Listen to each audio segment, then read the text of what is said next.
우리에게 주신 하나님의 말씀은 여호수아 19장 49절에서 51절까지입니다. 여호수아 19장 마지막 세 절입니다. 여호수아 19장 49절부터 51절, 그 중에 49절과 50절을 한 목소리로 받들어 읽겠습니다. 시작. 이스라엘 자손이 그 경계를 따라서 기업의 땅 나누기를 마치고 자기들 중에서 눈의 아들 여호수아에게 기업을 주었으되 곧 여호와의 명령대로 여호와의 구한 성읍의 에브라임 산지 딥낫세라를 주매 여호수아가 그 성읍을 중건하고 거기 거하였더라. 아멘. 하나님께서 일하시는 방법은 사람을 통해서인 줄로 믿습니다. 어떤 때는 사람을 통하지 않고 천사들을 동원하면 아주 간단한, 아주 쉬운 일일 수도 있어요. 때때로는 그렇게 일하시기도 합니다.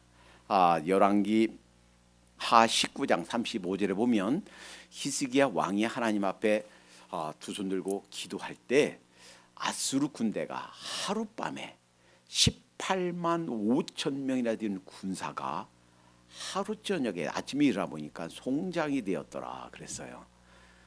18만 5천 명이 죽다, 하루아침에 죽다. 이거는 사람으로서는 참 어려운 일이죠.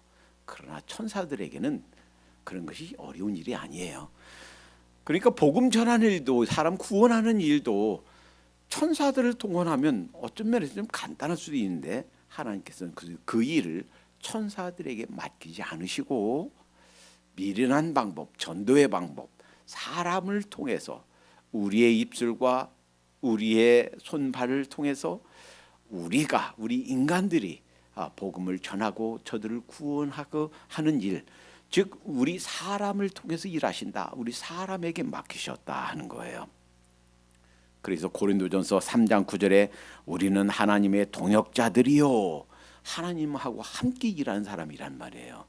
또 너희는 하나님의 밭이요 하나님의 집이니라. 고린도후서 6장 1절에는 우리는 하나님과 함께 일하는 자로서 너희를 권하노니 그랬어요. 그러니까 하나님께서 혼자만 하시지 않고 사람을 구원하시는 일, 복음을 전해서 그들이 하나님의 백성이 되고 또 저들이 구원에 이르게 하는 일에는 하나님께서 우리를 동역자로 사용하신다는 거예요. 우리가 함께 하나님께서 일하시길 원하신다. 우리에게 맡기셨고 또 하나님께서 우리와 함께 일하신다 하는 거예요. 한때 하나님께서 이 지구상에 있는 모든 사람들을 다 쓸어버리시기를 원하셨습니다. 그러나 딱 한 사람, 노아를 선택하셔서 그의 가족만은 살리셨습니다. 그 이후로 이 세계에 있는 전 세계 모든 민족들은 사실은 한 사람, 노아의 후손이에요. 하나님께서 하나님의 백성, 하나님의 나라, 보이는 하나님의 나라를 만드시기 위해서 한 사람을 선택하셨습니다. 누구예요? 아브라함이지요. 그 아브라함 통해서 하나님의 백성을 만드셨습니다. 하나님께서는 그 선택된 하나님의 백성 만드시는 그 초기 과정에 야곱과 그 12 아들들, 그의 그 가족들을 구원하시기 위해서 한 사람을 예비하셨습니다. 11번째 아들 요셉이에요. 그리고 그가 17살 때 형님들에게 팔려서 노예로 온갖 고생을 다합니다. 말할 수 없는 슬픔과 눈물의 세월이 있을 거예요. 그런데 성경 어디에도 그가 불평과 불만에 복수심에 불타서 형님들에게 복수하겠다 한 적이 한 번도 없어요. 오히려 나중에 아들 낳아서 아들 이름 므낫세, 다 잊어버렸다는 거예요. 다 잊어버렸다. 그러니까 뭐예요? 벌써 형님들이 자기 팔아먹은 거, 그래서 이 아버지의 사랑받고 아버지의 품속에 있어야 될 나이 17살이면 이제 정말 한참 평생을 준비해야 될 고등학생 나이예요. 그 나이에 허드렛 일이나 하고 종으로 이리 해라, 이거 여기 가라, 저기 가라, 이 일 해, 저 일 해라, 온갖 잠질, 온갖 굳은 일을 다 했던 요셉. 그가 말할 수 없는 고통과 또 고난을 겪은 것은 사실은 그 한 사람을 통해서 약 70여 명 그 시족 사회죠. 이들의 생존을 위해서 이들이 계속해서 하나님의 나라 이루어가는 일, 하나님의 백성을 만드는 일, 이 일을 하시기 위해서 하나님께서 그를 쓰신 줄로 믿습니다. 이것이 요셉의 고백이에요. 형님들 두려워하지 마세요. 형님들 나를 팔아먹었다고 너무 자책하지 마세요. 하나님께서 저를 미리 보내셨습니다. 하나님께서 우리 가족들을 살리시려고 나를 미리 애굽에 보내셔서 오늘 이렇게 우리를 살려주셨습니다. 염려하지 마세요. 얼마나 아름답습니까? 하나님께서 쓰신 것은 그 한 사람을 통해서예요. 자, 한 왕, 이 사람도 아마 비슷한 나이에 아버지 심부름 갔다가 그 거인 골리앗을 돌멩이 하나로, 조그마한 돌멩이 새총 돌멩이 하나로 그 거인을 쓰러뜨립니다. 자기는 칼도 창도 들지 않았어요. 그냥 막대기 들고, 양칠 때 쓰던 막대기 들고, 물맷돌 즉 새총 하나 들고 싸우러 갔어요. 얼마나 기가 찼으면 골리앗이 야, 너 내가 개인 줄 아냐? 그 막대기 들고 싸우러 오냐? 다윗이 뭐라고 합니까? 너는 칼과 창으로 나오지만 나는 만군의 주 여호와 하나님의 이름으로 내게 나간다. 하나님께서 돌 2개도 필요 없어요. 돌 조그마한 돌멩이 하나로 그 거인을 쓰러뜨린 줄 믿습니다. 그리고 나서 사울 왕보다 더 큰 칭송을 받습니다. 사울은 천천히요, 다윗은 만만이라. 그랬으면, 그리고 자기 딸을 주기로 했으면 그냥 상급 주고 그리고 존귀 여겼어야죠. 그때서부터 말할 수 없는 비참한 고난 가운데 살게 됩니다. 그 사울이 다윗을 죽이려고 쫓아다닙니다. 언제까지? 30세 왕이 될 때까지, 사울과 요나단이 죽을 때까지. 그것은 하나님께서 한 사람 다윗을 통해서, 이제 그때는 벌써 땅이 자 이제 가나안 땅이 다 12지파에게 분배가 됐어요. 그리고 사람은 준비되었습니다. 애굽에서 나올 때 약 60만 명이었어요. 자, 그런데 뭐가 없어요? 주권이 없어요. 보이는 하나님의 나라를 만드시기 위해서 주권을 세우는 과정, 거기에 한 사람, 하나님을 사랑했던 다윗을 하나님께서 쓰신 줄로 믿습니다. 왜 우리를 나 먼저 우리 가족 중에서 나 먼저 예수님 믿게 하셨나? 아직도 주님 알지 못하는 가족들, 주위의 친구들, 친척들 많이 있는데 내가 먼저 주님을 알게 하셨나? 나를 통해서 내 주위의 사람들 주님 알게 하시려고 나를 먼저 믿게 하신 줄로 믿습니다. 따라서 우린 내 자신 먼저 발견해야 되겠어요. 왜 내가 먼저 우리 가족에서, 우리 형제들 가운데서 내가 먼저 주님을 알게 하셨고, 내가 먼저 주님 만나게 하셨고, 내가 먼저 하나님의 백성이 되게 하셨나? 하나님께서 나를 들어서 쓰시려고 하는 하나님의 손길, 하나님의 섭리가 있다 하는 사실을 발견하게 되시기를 바랍니다. 이제 오늘 본문은 이제 12지파가 다 땅을 분배받았어요. 이 12지파가 땅을 다 분배받게 된 것, 이것은 하나님의 언약의 성취입니다. 가나안 땅을 주시겠다.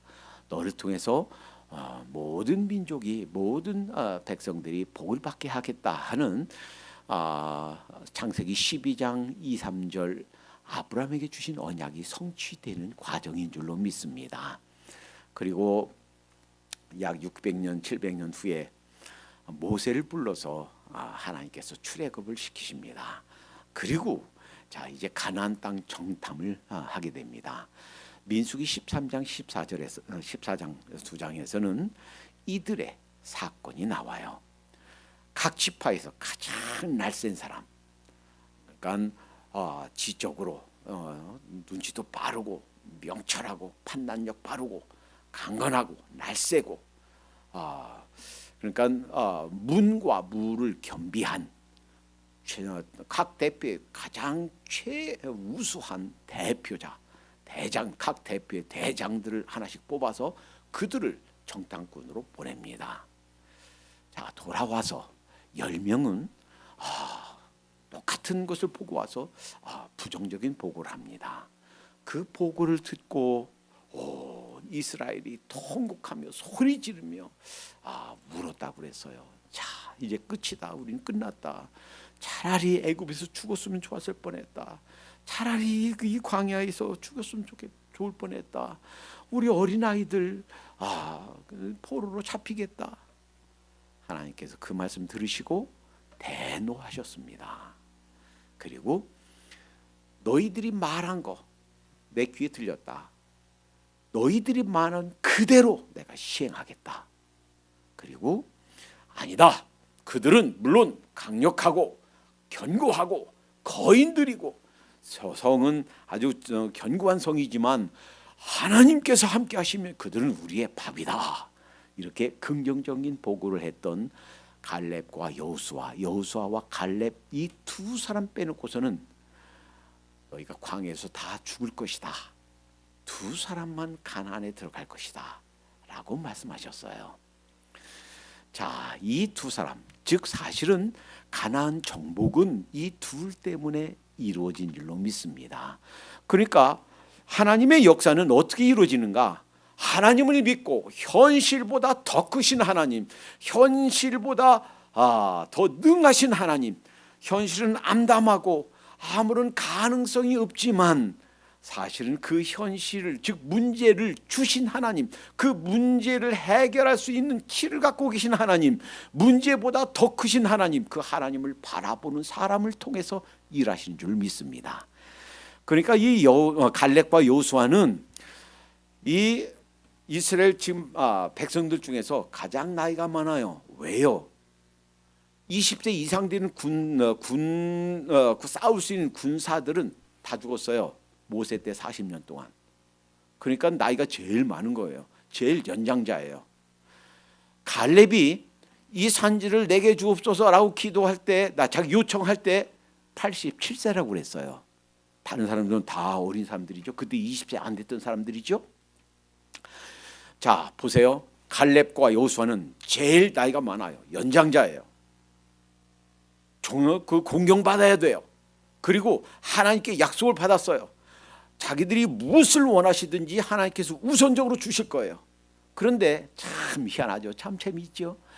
이 두 사람, 이 긍정적인 보고를 했던 이 두 사람이, 한 사람 갈렙은 맨 먼저 길갈에서 자기 땅을 요구합니다.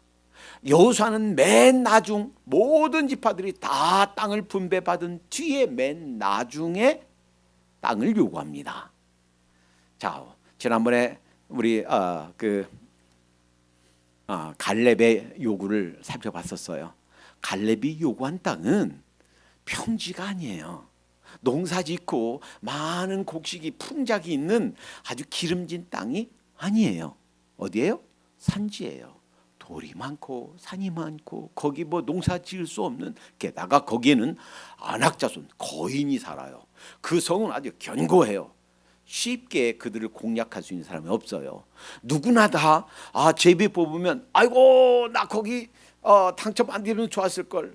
혹시 거기 당첨된 어떤 사람은 에이 재수 없네. 하필 왜 내가 거기를 땄나?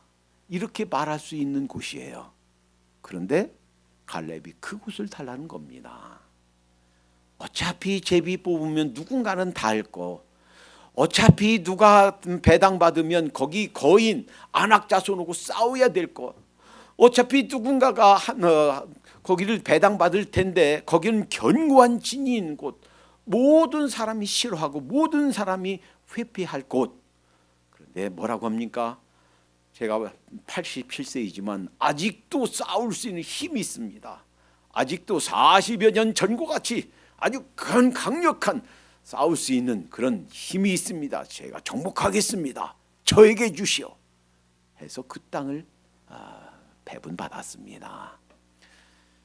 자, 하나님께서 쓰시는 것은 사람을 통해서요. 그래서 여러분과 저를 먼저 이곳에 있게 하신 줄로 믿습니다. 우리 가족 중에서 먼저 예수 믿게 하신 줄로 믿습니다. 이 사명을 깨달은 우리는 자, 내가 먼저 복음을 전하지 않으면 우리 가족 중에서 구원받을 수가 없다라는 사실을 기억하고 나 하나의 중요성을 귀히 여기도록 하십시다. 가끔 제가 이렇게 물으면 처음 듣는 사람들이 바른 대답을 잘 못해요. 이렇게 여쭤보겠습니다. 교회가 먼저 생겨났나요? 목회자가 먼저 생겨났나요? 교회가 먼저예요? 목회자가 먼저예요? 여러분 답해 보세요. 누가 먼저예요? 그렇죠? 그렇게 대답을 해요. 대부분 사람들이 교회가 먼저죠. 교회가 없이 무슨 목회자가 있습니까? 교회가 먼저 있어야 뭐 헌금도 하고 그래서 목사님 사례비도 드리고 그 교회가 있어야 그 목회자의 사역의 장이 있지 않습니까? 이렇게 생각이 쉬워요. 근데 하나님께서는 예수님께서는 교회를 먼저 만들지 않고 목회자를 먼저 만드셨어요. 사도행전 2장이 여호순절 사건이 역사적으로 교회가 등장한 시점으로 봅니다. 그때 사도행전 2장부터 교회가 역사상에 등장하는데 그 전에 교회가 등장하기 전에 예수님께서 33년간 이 땅에 오셔서 3년간 공생하면서 만드신 것은 목회자 만드셨어요. 많은 구름대 같은 사람들이 몰려 다녔지만 따라다녔지만 사실은 그 모든 사역의 초점은 바로 12제자에게 있었습니다. 그 12제자들을 따로 데리고 가서 가르치시고 말씀을 해석해 주시고 그들에게 그 섬김의 본을 보이시고 이 소수의 12제자는 누군가? 지금 말하면 목회자예요. 사역자예요. 사역자를 준비 먼저 하시고 그러죠. 땡 가셨어요. 이상 다른 일 안 하셨어요. 그들에게 12 목회자에게 그들의 사역자에게 그 모든 사역을 다 위임하시고 너네가 해라. 너네가 다 내가 했던 것보다 더 큰 일 할 것이다. 맞지요? 베드로가 사도행전 2장부터 한 번 설교할 때 5,000명이 회개하고 침례받았습니다. 3,000명이 회개하고 침례받았습니다. 예수님 그렇게 큰 일 안 하셨거든요. 많은 사람들에게 복음을 전하고 먹이셨지만 사실은 베드로가 더 큰 일 한 거예요. 사실은 우리가 그 일보다 더 큰, 하나님 예수님께서 그 일을 우리에게 맡기신 거예요. 여러분 하나님께서 우리를 이곳에 먼저 믿은 자로 세우신 것, 여기에는 나 한 사람 통해서 주님께서 이루고자 하시는 그런 하나님의 뜻이 있다, 하나님의 의도가 있다라는 사실을 깨닫고 우리가 잠잠하지 말고 복음을 전하고 또 나에게 맡겨주신 사명을 깨달아 가까이에 멀리에 내가 복음 전하고 또 내가 열심을 다해서 구원해야 될 사람이 누군가 찾아야 될 줄로 믿습니다. 오늘 본문은 여호수아가 그런데 자기 요구한 땅을 분배하는 요구하는 과정이에요. 이 말씀 속에 여호수아가 왜 그리 훌륭한 지도자인가? 왜 그리 여러분과 제가 본받아야 될 삶의 모범이 되는가 하는 것을 보여주신 줄로 믿습니다. 여호수아가 요구한 땅이 어디인가요? 여호수아는 자기가 속한 지파가 어느 지파예요? 무슨 지파? 유다 지파는 갈렙이 속한 지파가 유다 지파고요. 갈렙이 속한 지파가 유다 지파고 여호수아는 에브라임 지파예요. 에브라임 지파. 그런데 이 에브라임 지파에서 사모님 좀 한번 건드려 주세요. 자, 지도로 간략하게 보여드리겠습니다.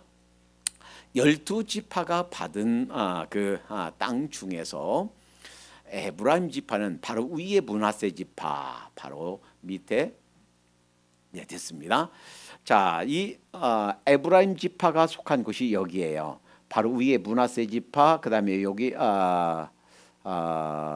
여기에 베냐민 지파, 그다음에 여기 그 위에 에브라임 지파 그 밑에 여기가 유다 지파예요. 그 딥낫세라 여기가 바로 여호수아가 요구한 땅입니다. 그런데 에브라임 지파, 즉 이제 므낫세 있고 에브라임 있고 단, 베냐민 밑에 유다 있죠. 에브라임 지파의 여기에 속하는 요 지점 여기가 바로 딥낫세라예요. 자, 그런데 이 딥낫세라 이곳은요, 이곳은 성경에 지금 여호수아가 여기에 이곳을 자기 기업으로 자기 땅으로 요청했다 하는 거 이외에는 다른 데 안 나와요. 무엇을 의미합니까? 그다지 좋은 곳이 아니란 말이에요. 그다지 농사짓기 좋다든지 번성해서 아주 대도시라든지 소돔과 고모라처럼 문명과 문화가 아주 발달한 그런 곳이 아니에요. 지금으로 말하면 아주 저 시골의 깡촌, 아주 시골 별 볼 일 없는 그런 곳이에요. 그러니까 이 여호수아가 요구한 것, 척박한 산지를 갈렙이 요구한 것처럼 역시 이 12지파가 다 땅을 분배받고 마지막에 여호수아가 요구한 그 땅도 별로 좋지 않은, 선호할 만한 매력적인 것이 하나도 없는, 별 볼 일 없는 그러한 땅이었더라 하는 거예요. 한번 보세요. 나이가 가장 많죠. 어른 중에 어른이죠. 먼저 요구할 수도 있어요. 먼저 좋은 땅을 요구할 수도 있어요. 그런데 맨 마지막에 요구합니다. 어쩌면 갈렙이 그 산지, 그 돌 많고 바위 있고 농사 지을 수도 없고 안악자손 거인들이 있고 요새가 지금 강력한 제일 나쁜 곳을 요구한 것은 어쩌면 내가 본을 보여야 되겠구나. 사람들이 서로가 좋은 땅 찾으려고 내가 더 좋은 땅을 갖고 싶어서 하는 이런 사람들에게 아직도 정복되지 않았고 내가 싸워야 되고 싸우기 어려운 땅이고 취하기 어려운 땅이지만 그곳을 내가 요청함으로 본이 되어야 되겠다라고 갈렙이 요구했다면 마지막으로 요구한 여호수아도 그 못지않게 별 볼 일 없는 땅, 이것을 요구했다 하는 거예요. 자기의 권리를 내려놓은 것입니다. 자기가 마땅히 하나님께 요구하면 무엇이든지 받을 수 있어요. 그리고 이 땅은 이 딥낫세라는 아까 보여드렸듯이 이 에브라임 속에 속하는 거예요. 만약에 이 유다 땅 어디를, 요 루벤 땅 어디를, 므낫세 땅 어디를, 갓 지파 어디를 다른 지파에 속한 땅을 요구했다면 그 땅이 자기 땅이 될 거예요. 그 땅이 에브라임 땅이 될 거예요. 그런데 그러지 않고, 그러니까 다른 지파에 민폐 끼치지 않고 자기 지파에 있는 곳, 자기 지파가 분배받은 곳, 그 중에서 좋은 땅들은 다 다른 사람이 갖게 하고 아주 별 볼 일 없는, 아주 그냥 볼품 없는 그 땅을 요구했다 하는 거예요. 자기 권리를 내려놓은 겁니다. 자기 욕심을 부리지 않은 겁니다. 뿐만이 아닙니다. 이 여호수아가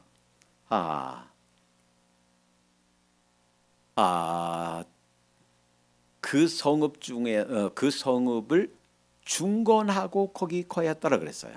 중건했다 무슨 말입니까? 그대로는 그냥 살기가 어렵다는 거예요. 그 성읍을 다시 세워야만 됐다.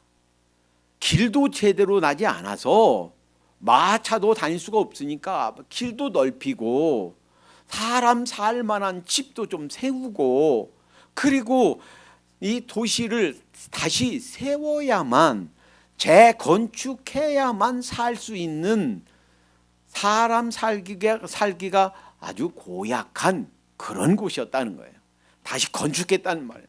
다시 수고를 해야 됐단 말이에요. 거기에 있는 사람들을 쫓아낼 뿐만 아니라 그 성읍을 다시 세워야만 살 수 있는 곳이었다라는 겁니다.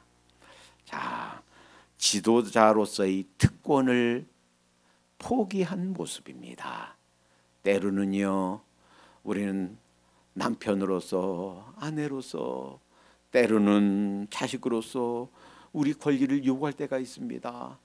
아이고, 내가 이 정도 권리가 있는데, 이런 걸 요구할 수 있는데, 왜 안 해줍니까? 내 권리 이렇습니다. 내 목소리를 내고 주장할 수도 있어요. 그러나 그러지 않았다라는 거예요.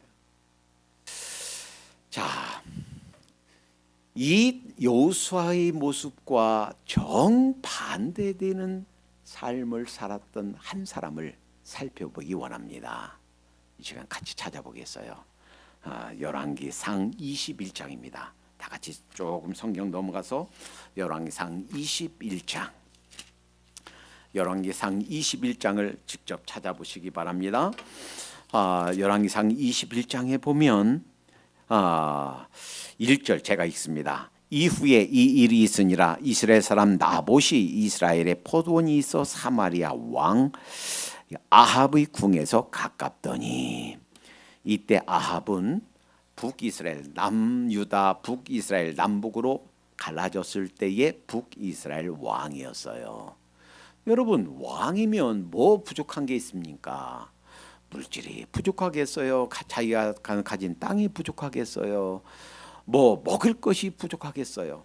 그런데 그 땅을 보고 탐낸 거예요. 왕궁에서 가까운 땅, 얼마나 기름지고 해마다 그냥 주렁주렁 그 포도가 열리는 모습 보고 그 포도원을 탐낸 거예요. 그 포도원은 나봇입니다.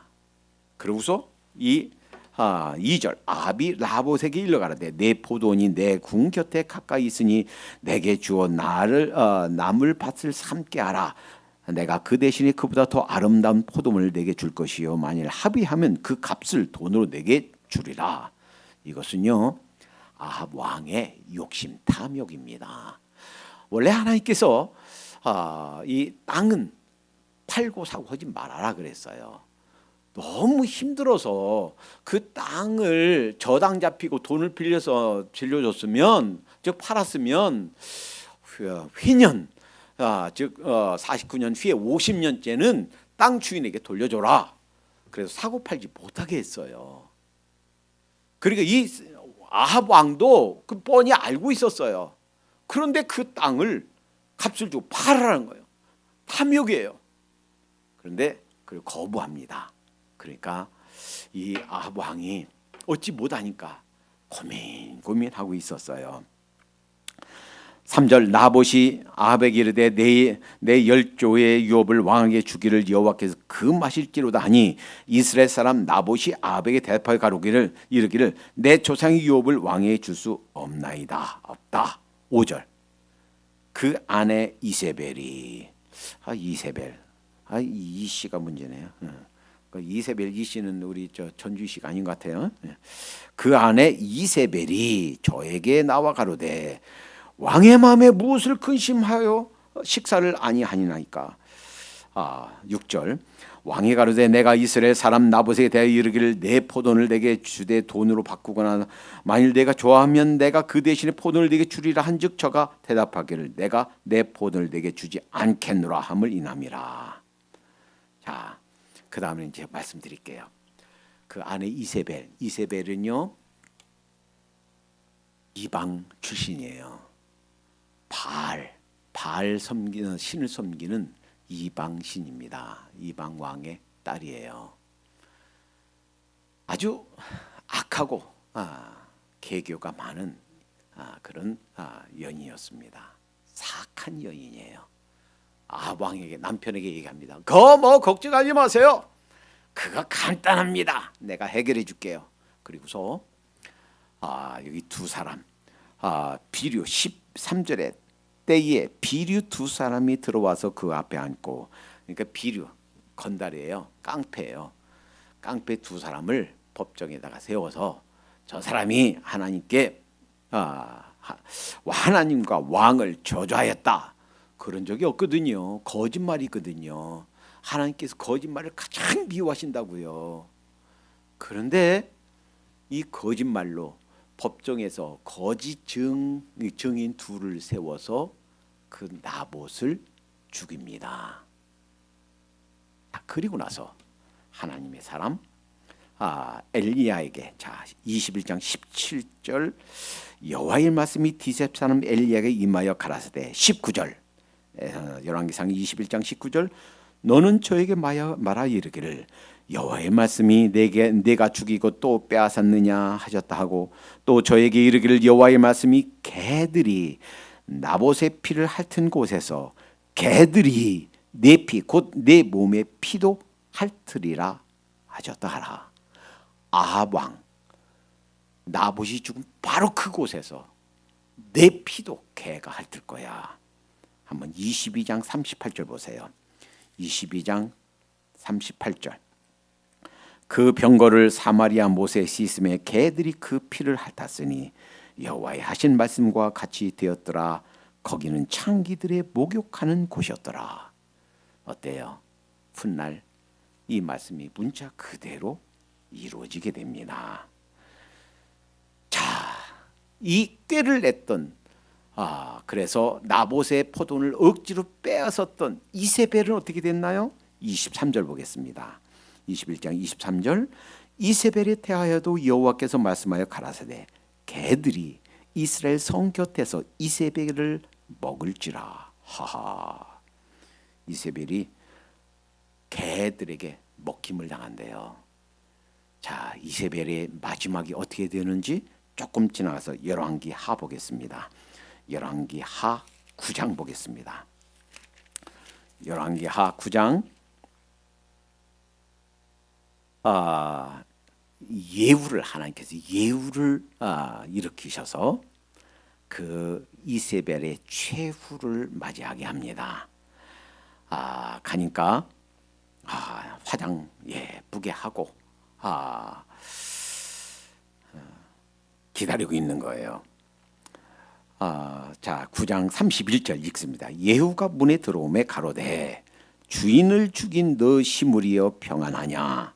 예후가 얼굴을 들어 창을 향하여 가로되 내 편이 될 자가 누구냐 하니 두어 내시가 예후를 내다보는지라. 지금 이제 이세벨 하고 같이 있는 그 내시들이에요.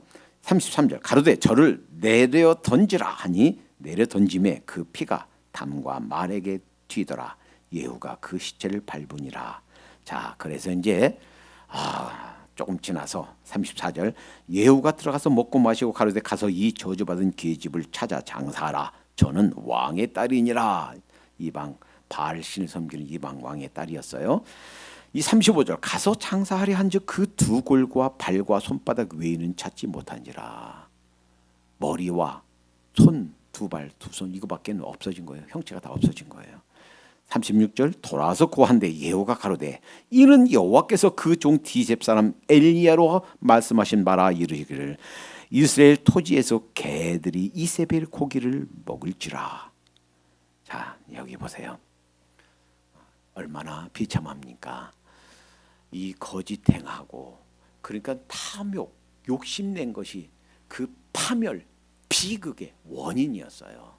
왕이면 그 왕으로서 부족한 게 뭐 있겠어요? 물질이 부족해요. 권세가 부족해요. 땅이 부족해요. 뭐가 부족해요? 부족한 것이 아무것도 없어요.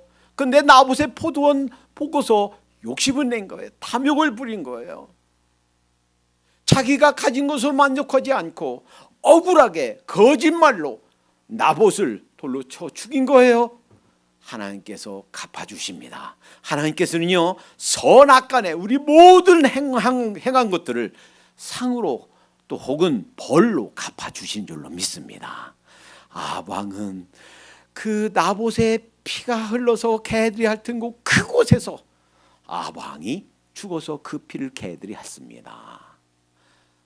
이세벨은 개들이 그 몸을 다 먹어서 머리하고 두 손발만 남고 다 고기를 다 먹어버렸어요.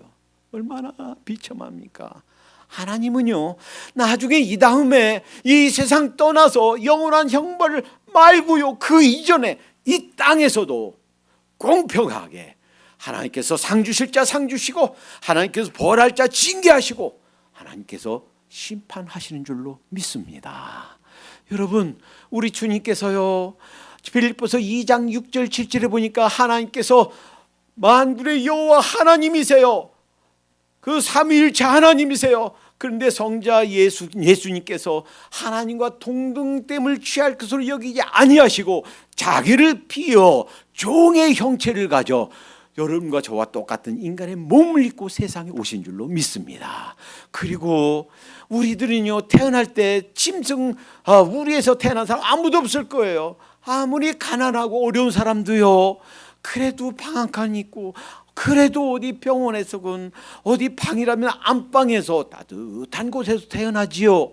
그런데 태어나서 있을 곳이 없어서 마구간에 그 짐승의 먹이에 있는 먹는 거기에 누워 계셨다 하는 거예요. 예수님이 뭐라고 그러셨나요? 여우도 굴이 있고 참새도 깃들 제 집이 있는데 인자는 기갈 곳이 없다. 자기 돈으로 집 한 칸, 방 한 칸 마련할 수 있는 없을 만큼 경제적으로 쪼들며 살았단 말이에요. 말이 됩니까? 우주 만물을 지으신 하나님이, 그 예수님이 겸손하게 오셔서 이렇게 궁핍하게 살다가 아무것도 없이 살다가 여러분과 저를 위해서 마치 짐승처럼 생축처럼 그렇게 십자가에서 처형당하신 줄로 믿습니다. 뭐 하시느라고? 여러분과 저를 섬겨주시느라고. 따라서 예수님이 세상에 많은 사역들을 하셨어요. 병도 고쳐주시고 또 이제 많은 사람들에게 죄도 사해 주시고 천국 복음에 가르쳐 주시고 한 모든 사역 중에 가장 큰 사역은 무엇인가? 여러분과 저를 위해서 십자가에서 자기 몸으로 제사 드려 주신 것, 이것이 사역 중에 가장 큰 사역인 줄로 믿습니다. 그러니까 이것이 바로 갈렙이 살았던 삶, 여호수아가 살았던 삶, 오늘 본문에서 여호수아가 보여준 삶이에요. 이것이 하나님께서 여러분과 제가 살기를 원하시는, 살아내기 원하는 삶인 줄로 믿습니다. 그저 탐욕스럽게 이것저것 모으려고 하지 마. 탐욕스럽게 이것저것 다 가지려고 하지 마. 내 권리를 내려놓아라. 주님께서도 그러셨다. 갈렙이 보여주지 않아?